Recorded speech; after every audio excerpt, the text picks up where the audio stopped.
Hi there guys, I'm James, or you might know me online as Dodo, and this is my getting started guide for playing X-Wing on Vassal. So before we go ahead, I'll go through a couple of things the video assumes. The video assumes that you know how to play X-Wing, and also assumes that you have Vassal installed and the X-Wing module loaded into Vassal. If one or in both of those are not true, I've included links in the description to FFG's link to the tutorial for playing the game, and a link to one another of my videos for installing the game. Now you might notice that this video is for Mac. I've got both a Mac and a PC sitting in front of me. The game is the same on both, apart from the installation step, which I've got two separate videos covering. So let's get started. So if we start up X-Wing and get the basic splash screen. So this gives you three options for playing online. So you've got your play offline, play online, and loading save game. Playing offline and loading save game are fairly self-explanatory. Offline play gives you pretty much the same functionality as the online play, but it's only local, so you can't really use this for playing one player, but it's quite useful for maybe setting up, trying out deployments and formations and stuff like that. Load save game is for viewing previous log files, which is useful for watching results from tournaments, etc, etc. I'll cover that in another video. So if we get started playing the game online. So this gives you your basic game control window. There's a couple of key items here. You've got your chat box, your server controls, and a couple of other features I'll talk about later. So one of the first complaints you get about Vassal is it eats a lot of screen real estate, which I agree with. It's not surprising given that this is a game you play on a 3x3 board that you're now trying to play on a 13-inch laptop, for example. One of the things I don't like is the way that Vassal actually partitions this window. Luckily, you get the option to change it, and if you go to Preferences, and untick this Use Combined window and then restart Vassal or restart the X-Wing module, then you actually get this split window, which I much prefer. It's great, especially if you've got dual screen, because you can start splitting your map on one screen and everything else on the other. But also allows you to have much more control over it. So now you can see I've got my server window and my chat box and all my other controls separate. I'll go over the server controls now. The important ones here. You open and close your server controls using that button, and in here you've got your statuses. You've got AFK and looking for game. Looking for game just give you the blue exclamation mark here. You can also disconnect and reconnect to the server if you do get disconnected, and then you can see the main lobby itself. So currently I'm the only one online. In here you've got your main room, which is where you'll go by default, and if you're looking for a game you'll sit in here and wait for people to turn up. If you want to talk to them in your private message, right clicking on them and select private message. You can also view the various games in here. So I'm going to create a new game called Test, and let's create this new room.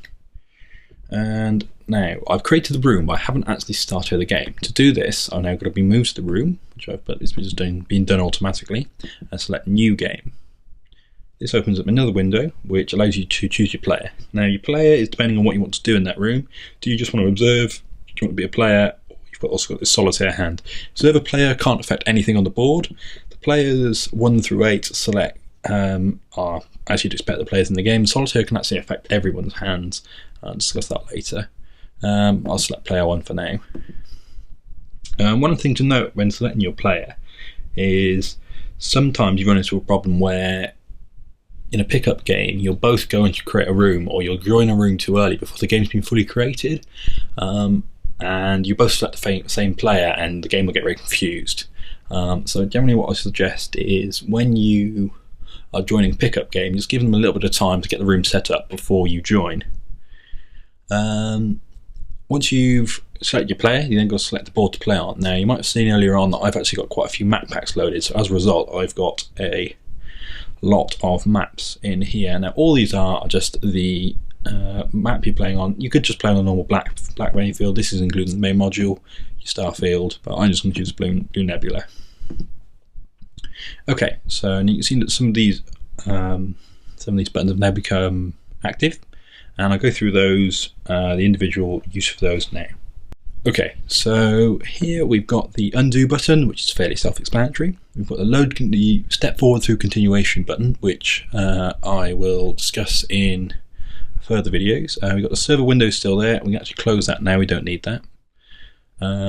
You've got your map window, which opens up your map. You've got the blue nebula I discussed just now. We've got pieces. You've got your various hands in here. You've got your dice and your 2 damage decks. So they're the most important. And so we'll start with the map. This map is the one you selected when the game was created. And you've got a couple of features in here. You've got these standard navigation features, which you will have to use. These are just zooming around, etc., etc. And here you've got line of sight and range tools. So you select here and you can see range. Now this is quite useful for when you're seeing if a shot goes through an asteroid, and can be used for checking range as well. You've got reset action buttons, which I'll discuss later, and you've also got, this is a new feature for one of the most recent modules, is the deployment tool. Now this allows you to put a grid on the field. It gives you your range 1 from your edges and the range 2 in the middle for your asteroids. In terms of play direction, you can play top to bottom. I personally prefer playing right to left, because some people really struggle setting their dials when they're coming down the board and they get them back to front. But that's just personal preference. Okay, so we will move on to the pieces window. So this is the one you loaded up here, and this has got all your pieces in it. And the first thing I'll say is this window really likes to be as much of a pain in the ass to use as possible. So while we've got the pieces here, what you've actually got hidden off to the side is this list of different pieces. Now the important one is this divider bar. Quite often it will be, as it was this time, hidden at the side of the screen, so it's really important you pull that out to get everything in there. So in here you've got your various ships as you'd expect. You've got your maneuver dials, you've got movement card, which just gives you your information for each ship, and then you've got your pilot, your ship card. Also got your upgrades, your chits, and all the various stuff you'd expect. You've got your range rulers and your movement templates. These are all dragged to the map. As you'd expect, you'll throw them around, and so we'll throw the A-wing, trusty A-wing, on the board, and so we got those out there. So that's everything I need. Okay, so now we'll talk about the ships themselves. Just a quick note is you can just mouse over any of these elements, even when you zoomed out, to get a more zoomed in view, which can be quite useful when you've got quite a few ships close together. All the items here have their own options. So we'll start with the ships. This is the most important one. If you right click on the ship, you can see that you get a lot of options here, which I'll talk about now. As an aside, almost everything in Vassal has a shortcut. So Control F for firing arc, Control L for target lock, etc., etc.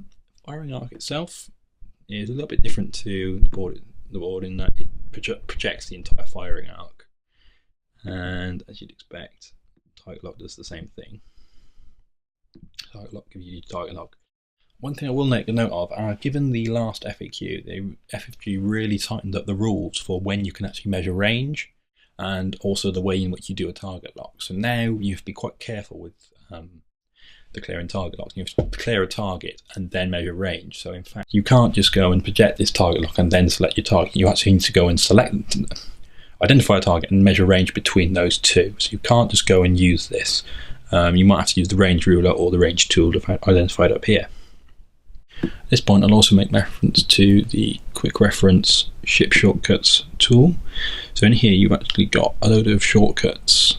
These can actually be dragged around. So I can actually drag this onto the field and get a zoomed in view of them. It can be really helpful and actually just lists all the shortcuts that you'll likely need. So we'll get rid of that. Okay, moving on, we've got the template move tool. Now this is really useful, and this is actually a recent addition to Vassal. So usually, if you're playing on the board, you would, like you would on the table, line a template up with the front guides, and then move the ship around. Well, you can understand that if you've got a lot of ships, you're running a TIE swarm, this gets very old, very fast, and it's really time consuming. So if we undo that, so we can actually do something different. You can actually use this template move tool to automate the move. So rather than doing that, you just do a template move. You can see it comes up in the chat logs just to show what we've done. and it automatically does the move. It's far easy, and you can do this on groups of ships as well, which is quite easy for the beginning of games when we have any shooting going on. Moving on, you've got the shift position and bearing tools. These are mostly used just for when you're doing crashes, which I'll discuss a little bit later on. You've also got the mirror match tool. All this does is put a nice little orange dot on your ship. It's quite useful for you've got Rebel or Rebel Imperial or Imperial mirror matches. Just make sure each player knows whose ships are whose. So moving on, we've also got the set stats tool. Now this is used to set the various numbers on the base as you'd expect in physical ships to have. So you've got your pilot skill, attack, defense, hull and shield. And to set these, you go in here and you've got all these in here. You also set the pilot name, the craft ID. So you can do this, but again, these have all got shortcuts, so you can set this ship very easily. I'm just using the shortcuts here. So we've got our A-wing set up, and it's just a prototype.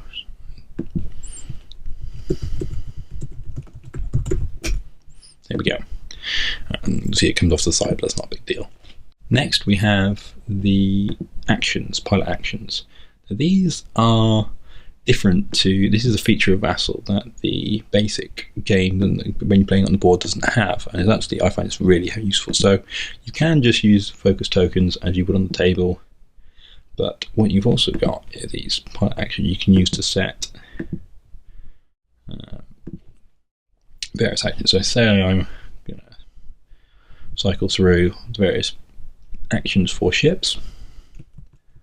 I'm just using the shortcuts here, which is really useful and also ties in with that reset actions button. So at the end of each round, if everyone uses these type of actions rather than chits themselves, you can let reset actions get rid of them all, which is really helpful and also reduces the clutter on the table.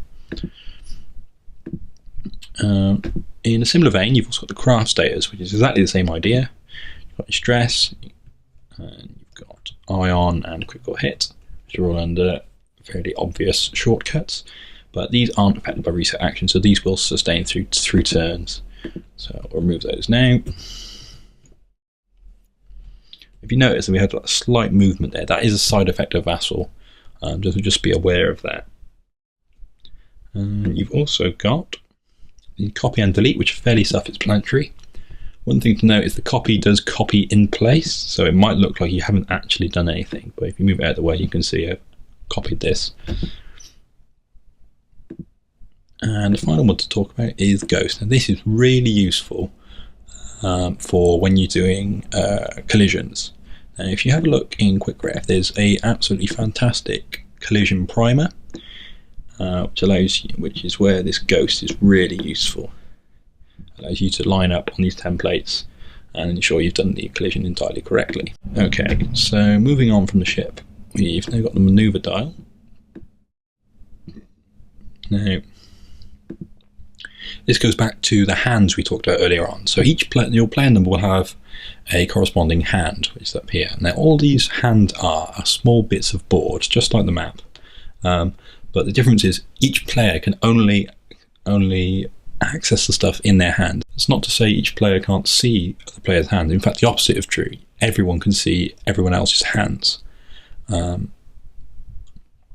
But only each player can handle the things in their own hand. So I'm player 1, so I'm going to drop this into my hand, but you'll see I can't drop that same maneuver dial into player 2's hand. Won't let me. So this is where you will set your dials and usually keep your pilot cards. Now, one of the big parts of X-Wing is the hiding of dials and setting of maneuvers. And if you select this, you've got your various maneuvers in here. So you can select maneuver using the colon and full stop, and these rotate through as you would expect, exactly like the dials on the table. So as we all know, setting and hiding of maneuvers is a big part of the game. So to support this, Vassal actually has this reveal tool. Now, as I'm player 1, I can see that this dial is now hidden. Now, even though I can see this dial, any other player coming in will just see a blank dial, so they won't actually be able to see my maneuver. So one key bit of advice I'd say is get used to hiding your dials as soon as they go into your hand. just so you never forget. You don't start putting out open dials and revealing your manoeuvres. And when some of you might be thinking, aha, but surely I can put this on the table and start changing these while on the table. That's not the case, and Vassal actually stops you doing this. If you change this manoeuvre, you can see you've got this illegal action comes up and stops you from doing that. And that even happens if your dial is not hidden. There we go. Moving on, we've got our dice here, and these are as you'd expect. So you roll them. They've all got shortcuts as well. So you roll two dice. There we go. One new feature in Vassal is the spend focus button, and what you can use this for is automatically turning your focuses into hits if you do have a focus. Now you will still have to remove the focus from the ship itself, but it does copy this into the chat log just to let your opponent know what's going on. One thing to note is when rolling for initiative on Vassal, most players just roll one dice, with one player choosing hits and crits and the other choosing the eyeballs and blanks, rather than each player rolling 3 dice. This is just a little bit faster and just lets everyone know what's going on. You've also got your damage decks in here. You've got Imperial and Rebel. If you're playing a mirror match, you should agree which one's using which. And these are just like pieces. You can drag them out to the board and flip them up if you need. There we go, got direct hit. You note that these are blanked out, just like the pilot cards. This is just a legal thing, and so you will require your damage deck if you are going to play online. Turn that to the deck. Note on chat box etiquette. If you're playing online with your mates, you'll likely just be using Skype. Skype is faster than using the text box. However, if you may be playing in a tournament or in a recorded game, or if you're playing in a pickup game, you'll actually want to use the chat box to discuss with your opponent, let them know what's going on. And a note on the format for attacking. So say I'm using my prototype pilot and he's attacking this TIE bomber. I've got my prototype here, so I'm at range 2. So if I was going to do this attack, I'd type out prototype bomber. And that's 2v2, so that's attack versus defense. And this is the standard format you use. So on range 1, I only get 3 dice, and if you do range 3, I only get 2v3. Some players will put unique identifiers on their ships, but just make this a little bit easier. If you are going to put a unique identifier, generally try and put a letter in there just so the chat is easier to understand. Alright then guys, I think we'll wrap up this video here. Before I go, I want to thank Muon for his excellent work on the module. I've also included a link to his Getting Started Guide website in the video description. And I'd also like to thank my flatmate Jack for lending me this mic and for encouraging me to make these videos. Alright, I hope to see you guys in the next video or on Vassal.